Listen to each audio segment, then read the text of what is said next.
I heard an interesting story the other day, and it was about this man that lived to the age of 152 years old. And his name was Old Tom Parr. He lived outside of London area, in England, years ago between like the 1400s and 1600s. And it just made me think, like, what would you experience? How would you see the world change in 152 years of living life? What would that change for your family life? Like, you'd think that you'd have a family and a spouse, and then they would probably die off before you. And it's just crazy, when you think about it. Now, from a financial standpoint, there's this thing called longevity risk, meaning that we outlive our money. There's a few fears out there, people that are more afraid of public speaking than they are of death.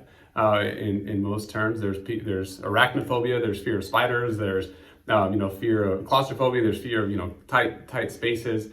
And but there are many people out there that are fearful of running out of money too soon in retirement, and that's what we call longevity risk. And so what we do is we take a different approach, and we try to figure out, how do we create cash flow all through retirement, regardless of how long you live, right? How would you set that up to be able to say, hey, money's coming in every month, no matter what, regardless of what's happening in the economy, what's happening with political spectrum, and things like that.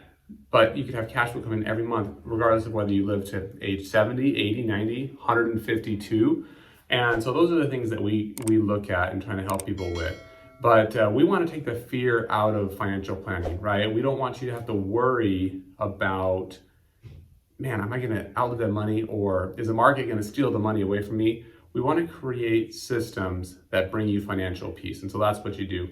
If this is something that is interesting to you, then hop on our calendar, let us look at your what you got going on, and see how we can help, and see if we can install some of these tools and strategies into your life and into your business. So that's all for today.